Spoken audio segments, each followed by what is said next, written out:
Good morning, hello and greetings fellow Whovians. Welcome to Timey Wimey Review. A very special video today. I am at Nottingham Motorpoint Arena for MCON 2025. I haven't been to an MCON for over 10 years, so really excited to see what's on offer today. Lots of stalls, lots of merchandise, lots of cosplayers, lots of chats, Q&A panels, and also lots of photo opportunities and guests. And wow, there is so many guests here today that I can't possibly name them all, so I'm going to put them all up on the list right now for you to have a look at. But I'll name some of the guests from the world of Doctor Who that are here. We've got 3 Doctors. We've got David Bradley, who is of course the 1st Doctor, Peter Davison, the 5th Doctor, and Paul McGann, the 8th Doctor. My real excitement today is Anita Dobson. Yes, Mrs. Flood is here today, or should I say the Rani. Really excited to meet her today. And we've also got Annette Badland, who you might remember from as part of the Slevene family from series 1 of Doctor Who has also gone on to be even more famous, I would say, from the comedy series Ted Lasso as the landlady. We also have Warwick Davis, who of course was in the Doctor Who episode The Nightmare in Silver, but is just sci-fi royalty throughout, from Star Wars to Harry Potter to Life's Too Short.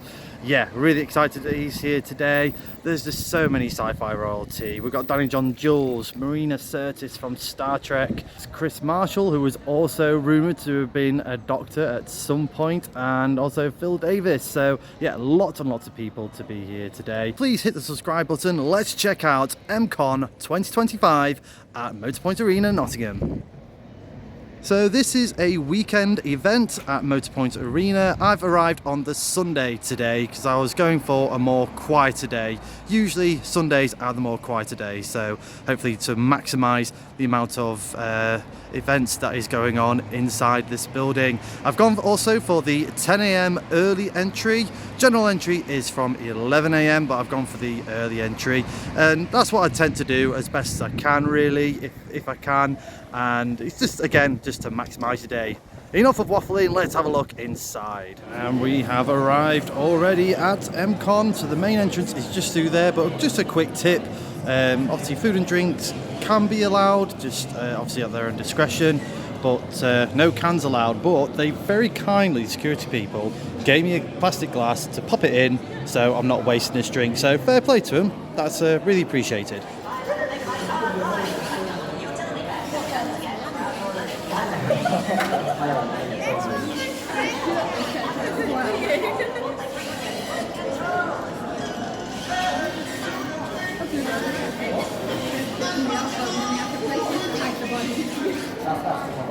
These replicas are amazing. There you go, do you fancy yourself a lucky dip? Not bad though, for £10.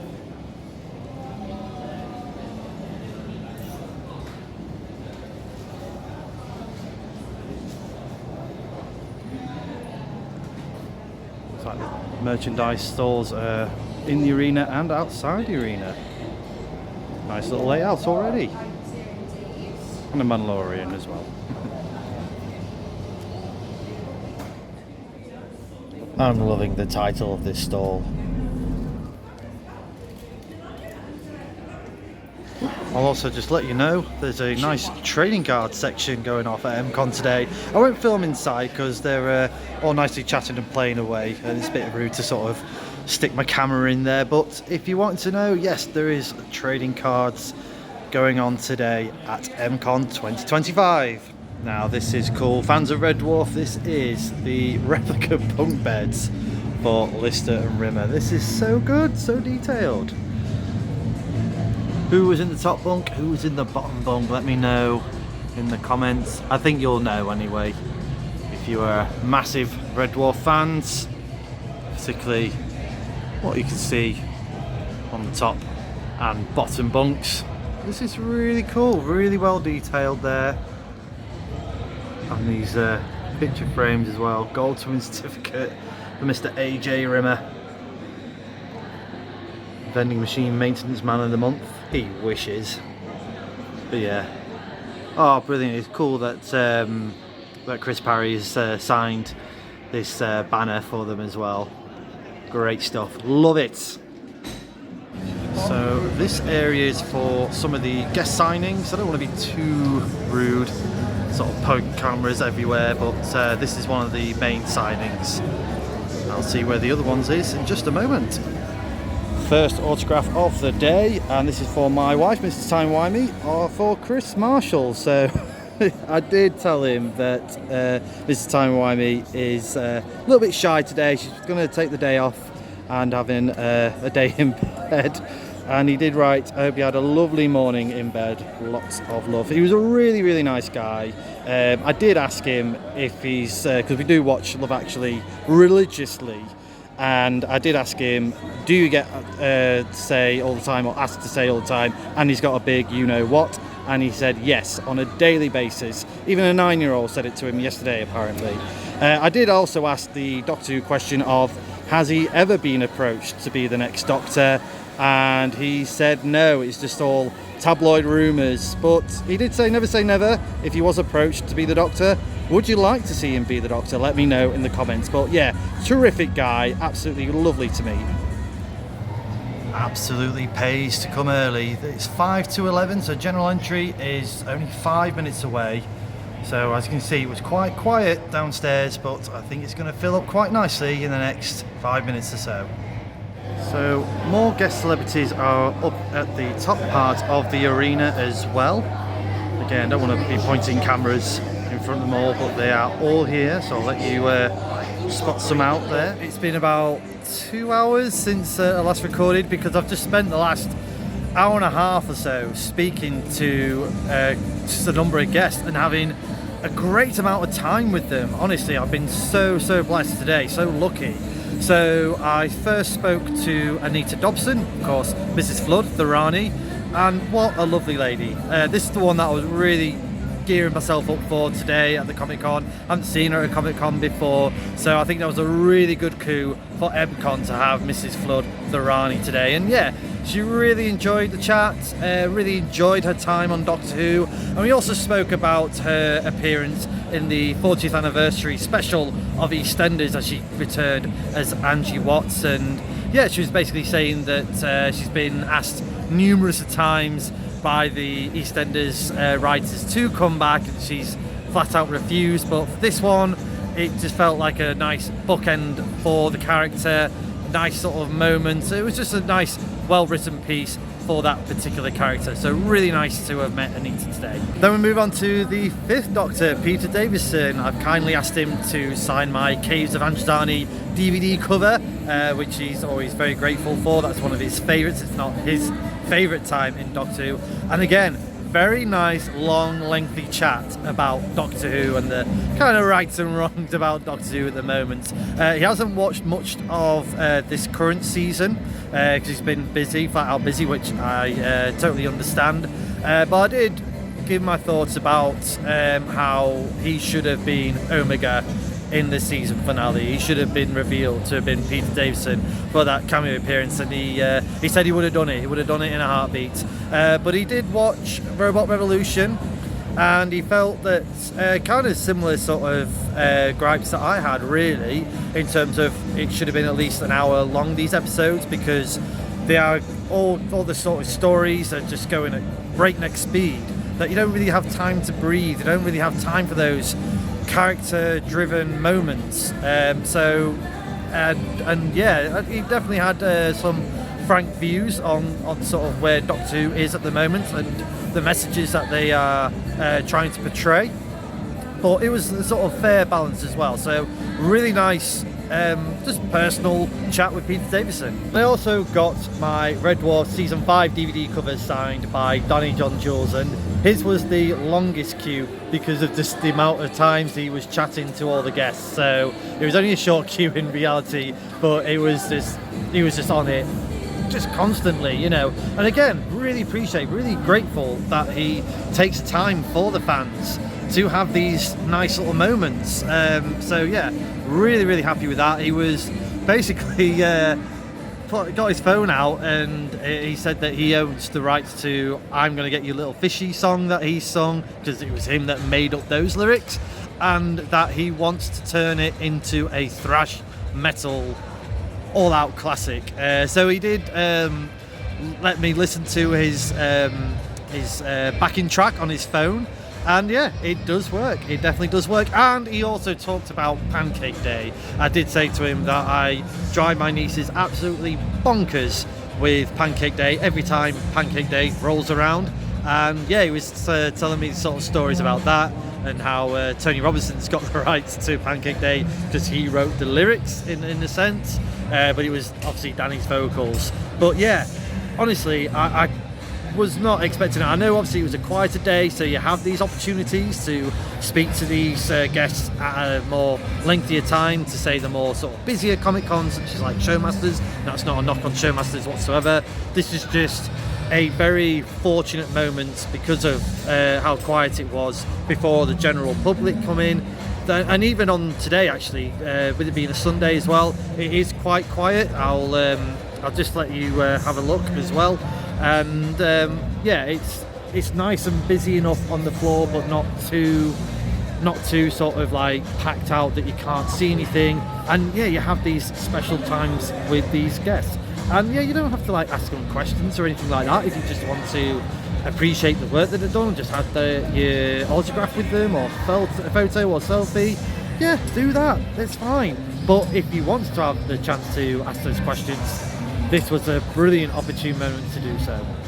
So it's just gone 1 o'clock and I want to do the 2:30 Q&A with the Star Trek guest panel, so I'm really looking forward to that. But before though, I just wanted to just give you a bit more of a layout of MCON at Motorpoint Arena.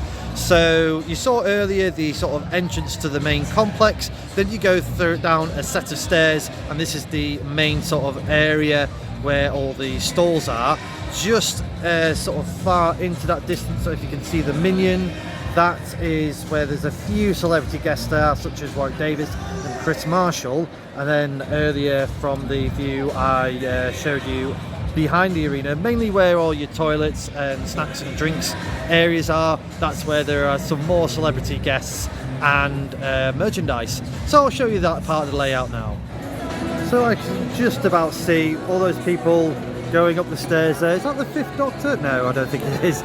So all those people going up the stairs, that's your sort of entranceway to the arena stacking area and all your bars and drinks, where that used to be really in toilets. That's your entrance to the other celebrity guests and merchandise.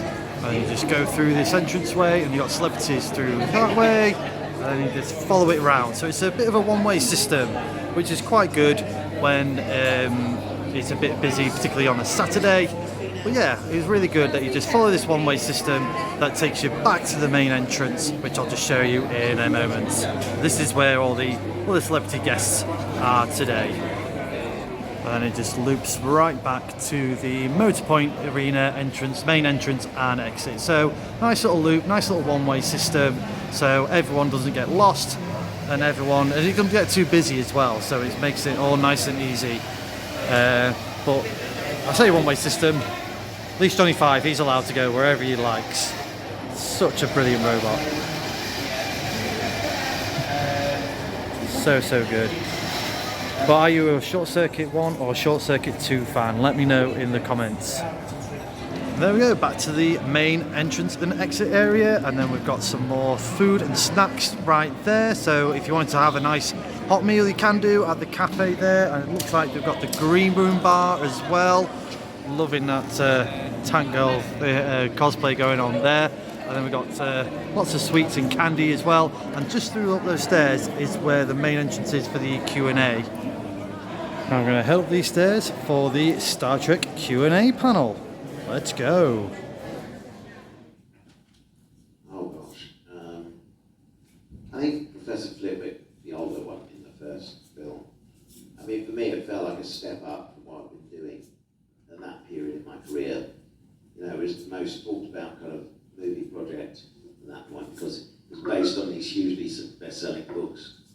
And, you know, it was a big production, massive production in fact, and I was amongst this amazing cast of British actors, so yeah, to get to play that character was really special. Please put your hands together for Marina Sirtis and Todd Stashwick. Woo!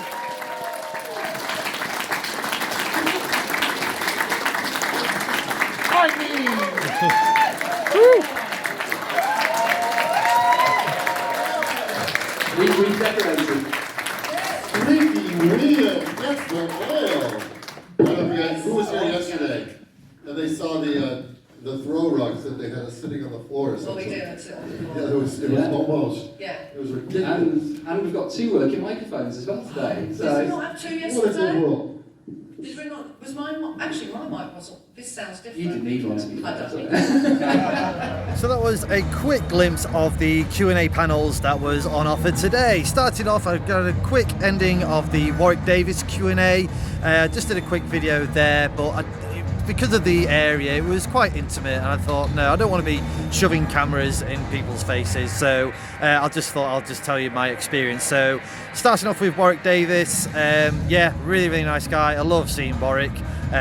Bless him, with all the stuff that he's been going through recently as well. So it's great that he does come out, make an effort to see the fans, and yeah, very much appreciative as well, as particularly with him winning the BAFTA Fellowship earlier this year. So yeah, just got the last ending of his Q&A, talking about Professor Flitwick, and if there was any reason why he got a change of his character, the look of the character, from the first Harry Potter movie to the fourth Harry Potter movie. And he basically said that originally he was the Professor Flitwick from the fourth movie. Sorry, I've forgotten the name of it. Let me know in the comments. And he was originally, that character was not supposed to be Flitwick. It was just supposed to be just an orchestra for the ball. And then halfway through production filming, they put Professor Flitwick in there, and Warwick questioned it and was like, yeah, you're Professor Flitwick now. So yeah, there was no sort of rhyme or reason to it. It was just kind of just happened just like that. I think Professor Flitwick regenerated myself. But it was great to hear Warwick talk about Life's Too Short, because that was a great series. If you haven't seen it before, he was collaborating with Steve Merchant and Ricky Gervais. Do check it out if you can, because it is a really good series, and he's looking at trying to do Life's Too Short Series 3, a new series of Life Too Short. Still in its very early stages, still in its sort of planning stages and looking for funding, but I do hope that it does happen in the near future. And then he rounded off the talk by chatting about his time on the Carl Pilkington An Idiot Abroad, and how he was winding up Carl Pilkington, and the Carl Pilkington that you see on screen is literally how he is in real life. Moving on then to Marina Sirtis and Todd Stashwick for Star Trek. Of course, Marina is sci-fi royalty as Deanna Troi, and Todd Stash, again, sci-fi royalty, and now into the Star Trek lore as Captain Shaw. And it's always great to see Marina. She is mad as a box of frogs. She always calls a spade a spade. So, you know, if she does have a bit of a sharp tongue, but in the most generous of ways, I think, you know. And yeah, she was brilliant. They were both brilliant in the Q&A as well.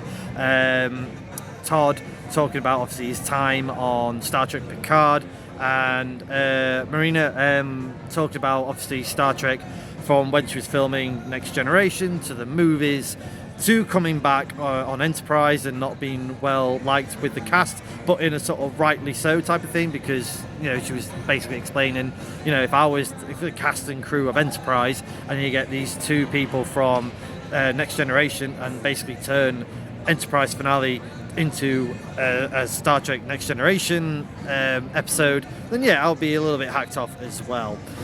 She was also talking about time on Star Trek Picard, and how she thought she was going to be just a one and done, but then coming back for season 3 of Picard as well, and just having that wonderful send-off for the TNG crew, which I feel they didn't have in the movie franchise like they did with the original crew with Undiscovered Country. But I did like how Marina ended the Q&A with basically saying, you know, where people sort of like, where fame kind of goes to their heads, she has the mantra of, I'm only here having the life that I have had and travelled to all these various places and doing the things that I enjoy doing because of you, the fans. And that was just a really heartfelt moment there from her. And yeah, I always respect that from her and all the actors and actresses that come to these cons, and yeah, basically having a great time and chatting and spending the time with the fans and chatting to people. It means a lot. So much so today, with the amount of people that I've spoken to today about Doctor Who, it's been a wonderful experience, a really, really great experience. What I'm going to do now is I'm going to go back to the main area and just check out some of the stalls and see what other cosplayers are around today at MCON 2025.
Just a quick glimpse of all the merchandise stalls here today. Brilliant amount of variety at the merchandise stores as well, and I got myself one or two bargains. I'll start off with this wonderful t-shirt. It's the Hobbit Gondor baked beans. One does not simply put on toast. Love it, absolutely love it. Bargain for that one, just £18 for this t-shirt, love it. I also picked up for a whopping £5. This is a Radio Times cover. It's just a print, but sort of a fake Radio Times cover of the wonderful scholars Jago and Lightfoot. from the stories, the Talons of Weng Chiang, and the Big Finish audio adventures as well. I do have a lot of Radio Times covers, so I thought I'll just add this to the collection, and it's just a nice unique collection of Doctor Who memorabilia. Finally, I picked up a £10 Doctor Who mystery bag, which I will be opening at some point on the Timey Wimey Review YouTube channel, so stick around on the channel to find out what is inside this mystery bag. Overall, there was some great merchandising stores today. Lots for Doctor Who as well, which is really good to see. Lots of character option figures, some from the early range of character option range, from sort of the David Tennant era, so way back in, what, 2008 to 10 when they started releasing those figures. I've got a load of them in my loft somewhere that I need to sort of dig out and show you all on the Timey Wimey Review YouTube channel in the future. But that pretty much wraps up my day at MCON 2025. I've had an amazing day. It's gone so quick, even though it has been a bit of more of a quieter day. But honestly, it was great meeting fellow Whovians to talk about Doctor Who. Really enjoyed that. Really enjoyed talking to all the guests that I met today and having that really nice, lengthy quality time with them as well, something that I don't tend to get at the larger Comic Cons. So again, really appreciated that. I thought it's been a great show throughout today. The Q&As were amazing. I did manage to see a couple of them today. Shame there wasn't a Doctor Who panel. I think that would have been the cherry icing on the cake, but that's the only thing I can think about as a nitpick. That's it, just more time for that. But again, squeezing it all in with the cosplayers, the photo opportunities, the guests, the merchandise, really hard to do, but it was just a great atmosphere today, a really great atmosphere. Everyone was just on top form, particularly the guests as well, for making it down here today. As I was heading to the toilet, there was a moment where Anita Dobson was having a cuddle with a newborn baby, and I just had to quickly interject and go, please don't be making any wishes and kissing that baby. But no, she's like, I have been making some wishes. But no, it was great. Just those moments is what Comic Con should be and always should be about. I hope you found yourself on the video as well, and if you were here, let me know in the comments below your experience of MCON 2025. Was you here on the Saturday? Did you do the MCON ball last night? Did you go to the after party? I imagine that was a really good time as well. And if you've been to any other Comic Cons recently throughout the UK or around the world, let me know in the comments.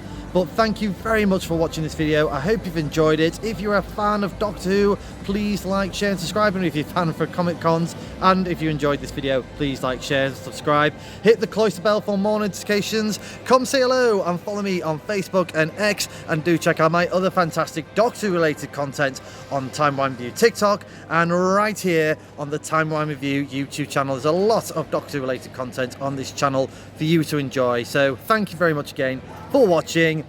Hopefully we'll meet again soon.